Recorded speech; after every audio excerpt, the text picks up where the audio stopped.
บัวชัวร์บ่ตอดเฮ็ดข่อยมาเท่าไรเลยอันแบบที่นี่แม่อันนี้เอาตะกี้กัน ถือไว้ก่อนหวานทักเท่ได้บ่ กินกับประตูเนี่ย เดี๋ยวมันเปื่อยนะฮะโอ้ยเนาะนี่เละ อันนี้นะเคยคันกืนนะเป็นพี่บ้าคันกืนอะไรนะรวมๆกันเบิดค่าสร้างค่าหยังอยู่ในประมาณ10 ล้านนี่ก็โอเคอยู่ได้พี่น้องพอเฮ็ดอยู่เนาะคืออะไรก็สร้างกลัวละ10 ล้านกลัวบ่กลัวเพื่อเล็กเพื่อหยังเนาะก็ซื้อทั้งเล็กทั้งนี้ก็กลัวละ5 ล้านประมาณตั้มก็ได้แล้ว8 9 ล้านประมาณ10 ปลายล้านนะเนาะรวมทั้งค่าสร้างเราสิให้มุ่งอยู่เลย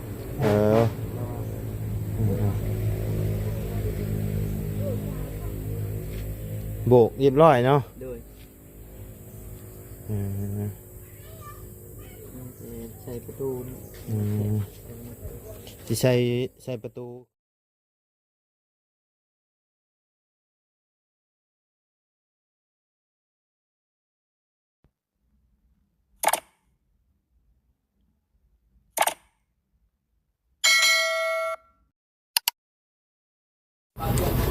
กับทักทายสบายดีเด้อเนาะพ่อแม่พี่น้อง FC เบิร์ดจุกุสู่คนเนาะเพราะว่าอยู่ในและต่างประเทศก็ยินดีต้อนรับเข้าสู่ช่องบ่ไลคือเก่าพี่น้องเอามาอัปเดตเบิ่งคอกหมูน้องกองมีเพิ่นก่อนพี่น้องเลยเนาะแล้วเราบ่ไปฮอดใสเลยพี่น้องเลยตัวโอ้พี่น้องเลยโอ้หมักนัดยังมาชุกวะนี่หลายเนาะเป็นเกือบทุกต้นเลยพี่น้องเลยพวกหมักนัดเทพื้นเรียบร้อยสบายดีเด้อไอเด้อโอ้คักเนาะเรือโบกวันนี้เนาะมืออื่นแล้วเนาะมือแรกแต่มือมึงจะพาเวียดต้องไปบอกฮะเพื่อนแม่จริงๆอ๋อเพิ่นหายไปบอกโดยบอกพี่น้องอ๋อก็บ่ได้ไปเบิดทุกคนแต่ว่าหรือว่าโจะบ่เลยผู้เดียวพาเวียดพามั้งไปเฮ็ดน้ำกันโนเฮ็ดน้ำกันเนาะเฮ็ดค่อยลงมาจังซี่เนาะนี่น้ำมันไหลได้พี่น้องสบาย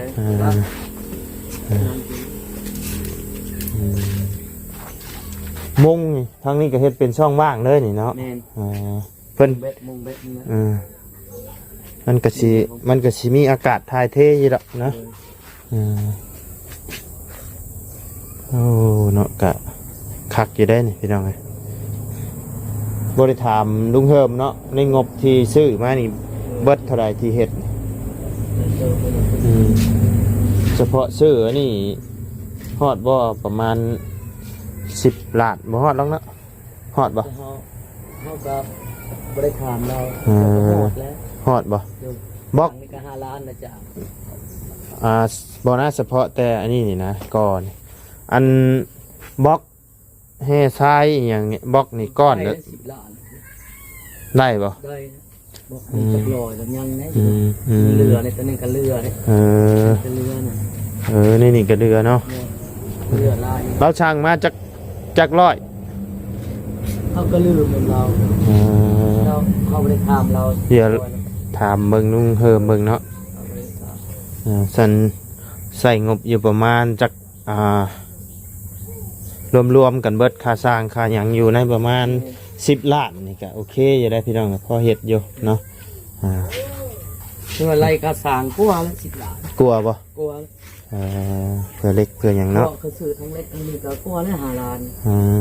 ประมาณตั้มก็ได้แล้ว8 9 ล้านประมาณ10 ปลายล้านนะเนาะรวมทั้งค่าสร้างเราสิให้มุ่งอยู่เลย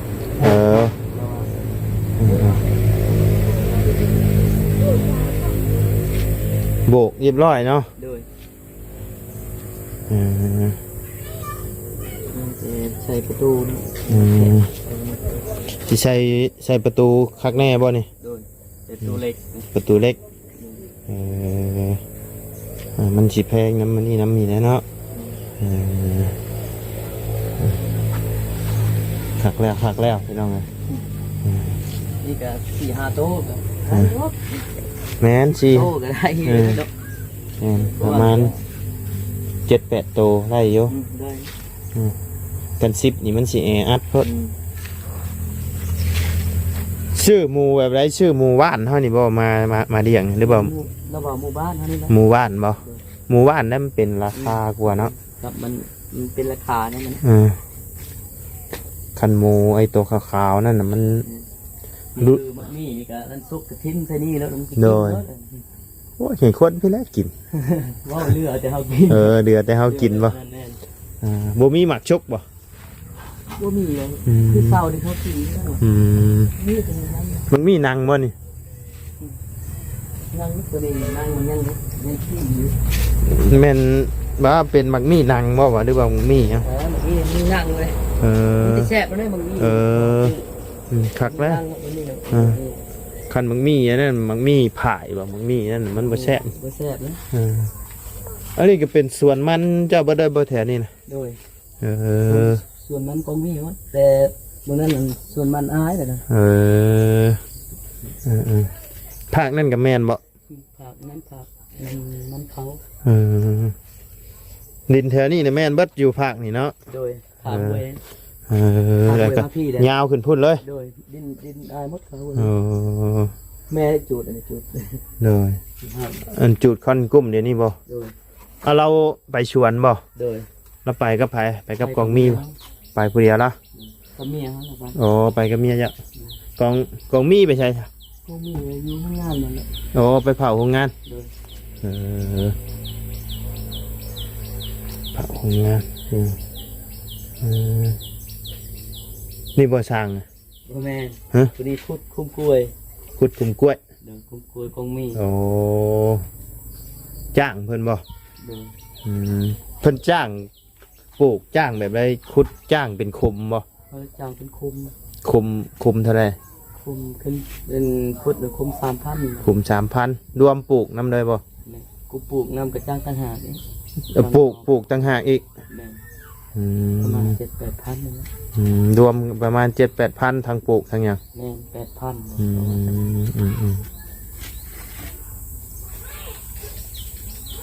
ไปดูลายพอปลูกเป็ดกี้ นั่นใหญ่ได้ต้นนี่นะ ง่ายแต่ยังมันเป็นแก้นเนาะแต่มันดิ้นอ่อนดิ้นแข็งเป็น มันนานใหญ่อีกเพื่อมันสิใหญ่ แต่มันขี้เนาะ เนาะมันทีเพิ่น สีเก่าเนี่ยเด็ดเพื่อนเฮาตะกี้อยู่นี่ เพื่อนเจ้าอยู่นี่บ่ตะกิน แม่นเพื่อนก็พอแต่เฮายังน้อย ดินประตูแล้วหลายเนาะดินประตูแล้วเนาะ ยินแล้ว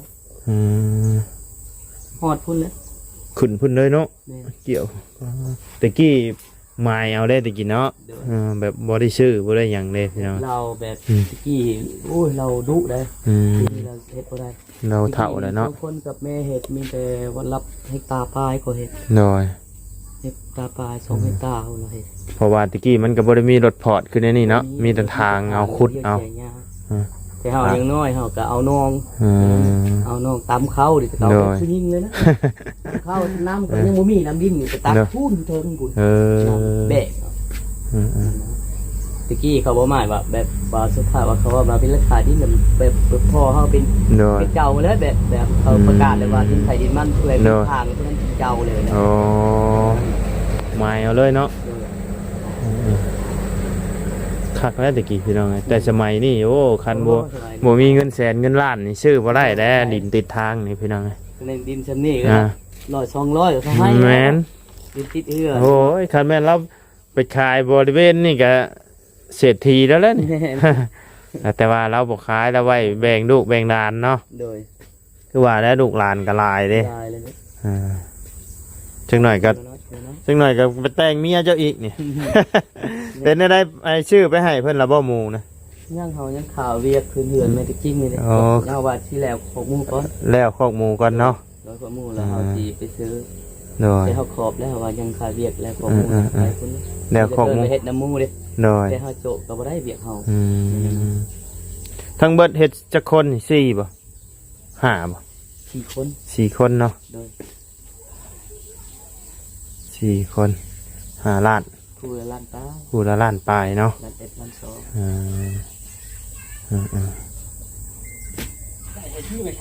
ก็ ชูนึง ใครก็อยู่ซื่อๆเนาะ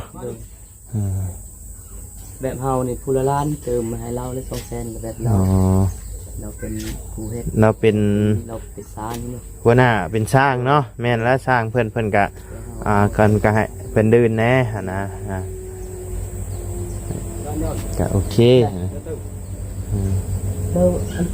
ปะเลยอันไหนก่อนเลย มื้ออื่นนี่มาโบกอันนี้เนาะ โดยแต่บางเทื่อมื้ออื่นขาเวียน แม่นแล้วเนาะคาเวียกมื้ออื่น เราบอกให้ซอยเราไปบอกพี่น้อง ไปบอกพี่น้องมาขึ้นเฮือนใหม่เนาะมื้ออื่นนี่วันที่19เนาะก็เอา เสาเอ็ดบอลวัน วันที่21ขึ้นเฮือน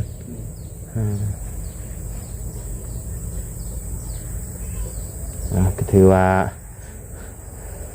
เฮือนน้องเต็งจริงเพิ่นก็มีแต่รอมือขึ้นเนาะแต่ว่าติดกะโลอีหยังก็บ่ทันพี่น้องเอ้ย ขึ้นเอามือเอายามมันก่อนพี่น้องเอ้ยยันมันบิดมือบิดยาม เอาเป็นหีบไปซื้อ เลยอยู่ทางนี้กับเพิ่นกับอันแบบว่า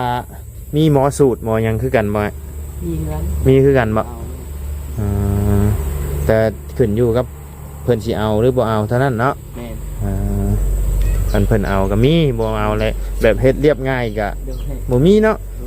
ตามใจเฮาอย่า ตามใจเฮานี่พี่น้อง น้อย แต่ทั้งเฮาเราทั้งเขาบ่เคยแบบนี้แต่แบบคือเฮาเพื่อนเฮาคือพ่อเฮาเป็นพ่อเฮาจำเองนะ โอ้ ก็แล้วคือกัน น้อย แต่เป็นเอามอสวดก็ดี น้อยมาสูตรมาหยังได้มา ถ้าเฮาต้องให้เขากินน้ำกินได้ตรงนี้นะ แม่นจะต้องมีค่าคายเพิ่นเด้ แม่นขายเขา คายเพิ่นมันต้องมีอ่ะบ่หน่อยก็ลายแล้วละก็แล้วแต่คายอาจารย์เพิ่นนั่นแหละว่าถึกหรือแพงเฮาเอาผู้แพงกับแพงหั่นนะบางคนเพิ่นสูตรมวนสูตรอันยังก็อาจจะแพงแน่นะ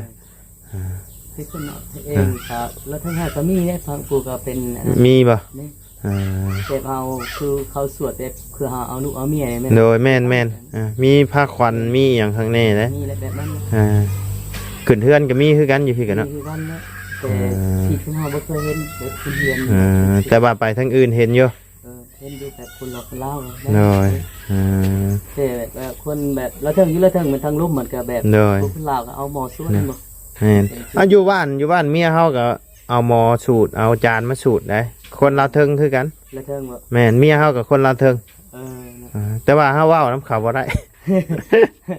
แต่ละเทิงทางนั้นกับละเทิงทางหามันต่างคนเว้านี่นึง แม่น แต่สำเนียงแบบมันต่าง ก็บางแต่เป็นบางคำก็คล้ายกันอยู่บางคำก็คือบางคำก็มันบ่คือ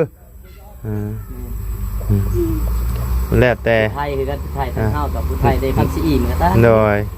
เฮาไปเฮือนลุงเฮาอ้ายแม่เฮาอีคำสิอีเขาตาก็เว้ากับเฮาอีก ค เฮามันต่าง ำอยู่คำสะอี โดย คำสะอีอยู่ใช่พุ่นบ่ ทางคุณในทางลุงทางแหวกให้สิตมูก อ๋อ ก็ไปช่วงนี้ครับ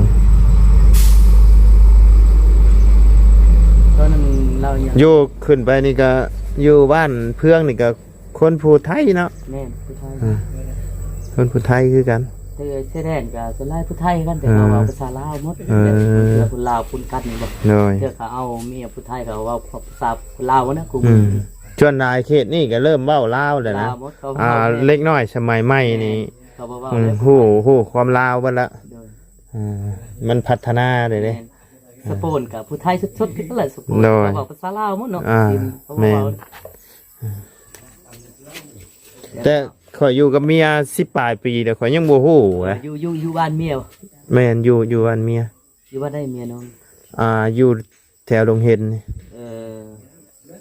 มีลูกแล้วผมมีลูกแล้ว มีลูก2คน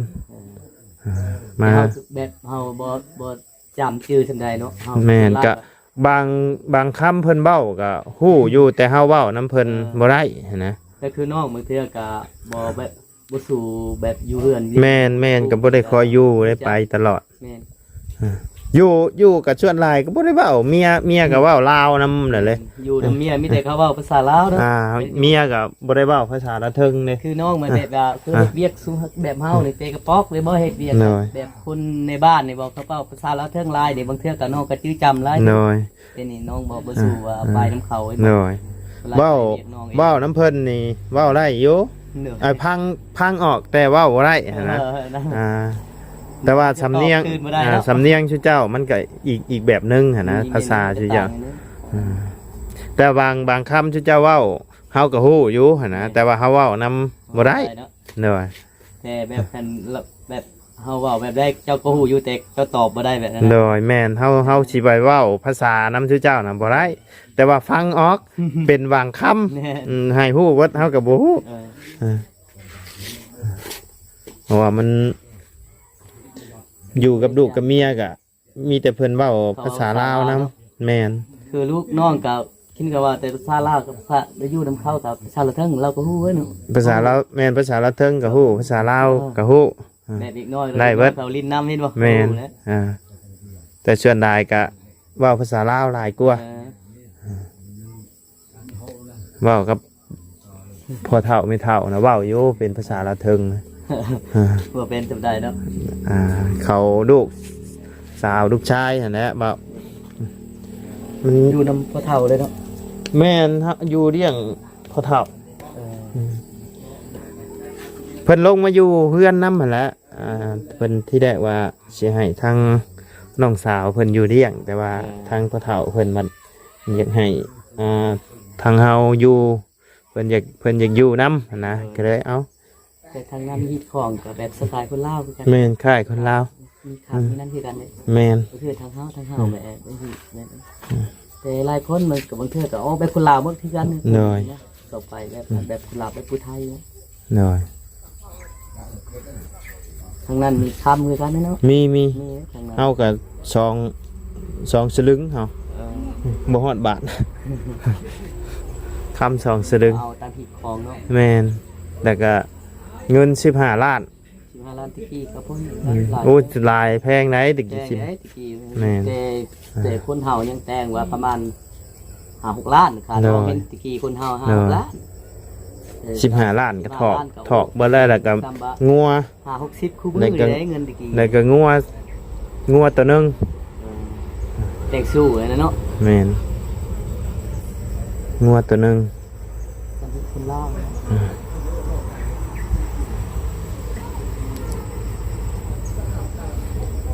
แต่ว่าฮีดทั้งเจ้าคารองบ่แพงแต่ว่าฮีดโอ้สุดยอดเลยเนาะ ฮีดมันน่า ฮีดนัก น้อยเห็น อ่า แต่เราก็บ่ได้แพงนะ น้อย น้อยนะแต่ทางนั้นเนี่ยคือทางอ้ายนี่ธรรมดา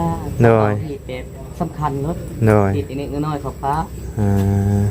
แต่ทางบ้านเนี่ยนี่ได้ หน่อย แต่เขามากองเขาซุ่มเผามากองแต่ซุ่มเผามากองคือกันแต่ทางทางเฮาเนี่ยแอบเอาแบบซุ่มเผากัน หน่อย เพราะว่าเอาแบบตัวใดสำคัญแล้วก็ ห แบ น่ บ อย ว่าได้กับสำคัญใหญ่ๆแล้วนะแบบ อ่า เห็นว่าเรื่องขาดองแต่ยูเวียดมันต่างนึงยูเวียดสมมติว่าเขารายแบบสมมติว่า50 ล้านเขาถอกเงิน50 ล้านเรื่องของเขาเองเลย หน่อยจบเลย หมู่เป็นเรื่องของเขาขาดองขาโน่เรื่องของเขาหมด จบอยู่หันเลย แต่เฮาไปแต่ก็โตแล้วกันแล้ว โอ้ แต่แต่งฮีท ดีคือกันเนี่ยน่ะเนาะ นี่ อ่า คืออายเอาแม่นางเลี้ยงตะกี้แบบนั้นนะ อายก็เงิน10 ล้านตะกี้ หน่อย แต่เขาว่าแล้วบัดนี้เขาจะได้10 ล้านนั้นอายขอ8 ล้านเลยจบเลย โอ้จบเลย จบเลยเขาบ่ได้ เอาแม่น้องเลี้ยงนี่เป็นคนเบียดบ่ คนอยู่เวียดแต่คนละเทิงเพิ่น โอ้แต่เราไปอยู่เวียด แม่นอยู่เป็นโหม โอ้ ดกายกระสันกายพุทธตลอดเป็นโหมดตลาดเป็นโหมด อ๋อโอเคสับปะถือว่าเรียบร้อยเนาะ นี่ รอแต่โบกพี่น้องเลย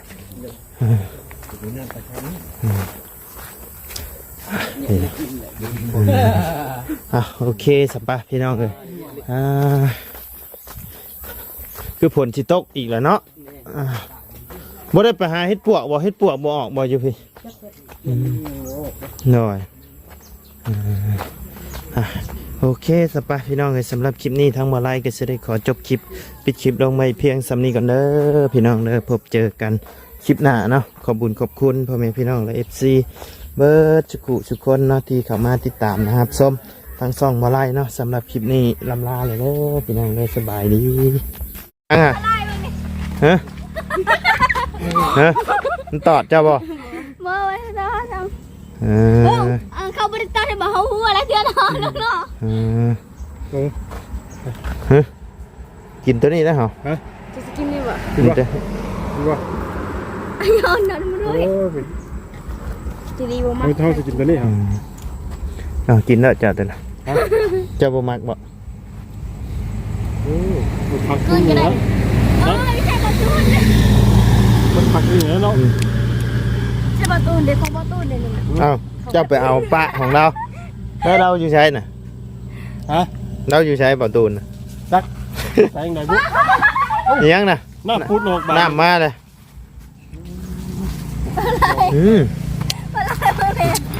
เบิ่งหยังมันตอดตาจ้ะบ่ แม่ เบิ่งหยังค่ะ ที่ได้ผูบอกลุงผมยายตาบ้าก็เป็นอะไร นี่อ่ะ ลุงผมมันจะอยากรู้ว่าลุงลงนานลุงนวล ลุงหนวดเราเห็นยังไพ่เป็นผู้เอาใช่ เนี่ย แต่จริง แต่ดี ใจดี ผมจะเอาแมงแต่เนื้อกูโอ้โยนเจ้าบ่ ใช่ วะ ประตูเลย มันบ่ตอดหรอกอันนี้นะ โอ้บัวชัวร์บ่ตอดเฮ็ดข่อยมาเท่าไรเลยอันแบบซี่นี่แม่นี่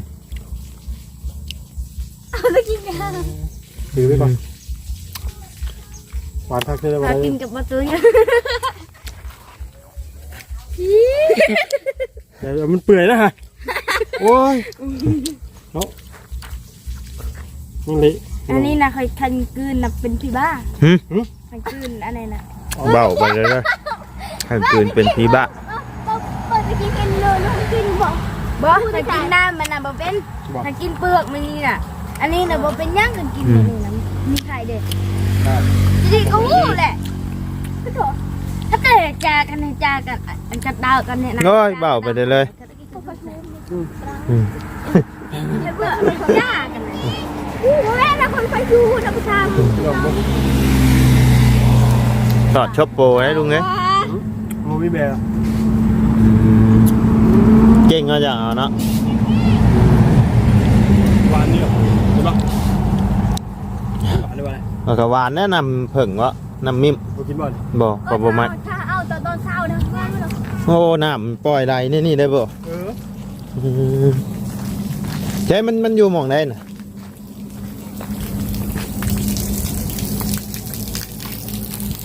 โอ้ขาดแค่ปะ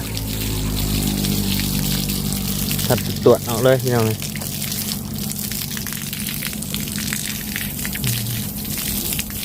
เคยข่าวใช่อยู่ว่าห้องน้ำเนาะบุเคยจะเทื่อเฮ็ดไว้ให้ยังชาวเวียงบุเขา ก็คอยเมื่อคืนเขามันมาแก็บเนาะมีแต่ผู้เดียวคอยเนาะ มีภายในข่าวใช่ให้เบิ่งเนาะ เช้าแหละบริขาวไม่ต้องคนในบริการยังบริขาว เอาให้มาฉะคือชับไปอยู่ ชาบขอบใกล้ โอ้ ขอบใกล้กับบริมีตาคอยกระชากไปนี่คือกัน ฉะแบบนี้ แล้ว คอยดีใจแล้ว ที่กระบี่ย่ำ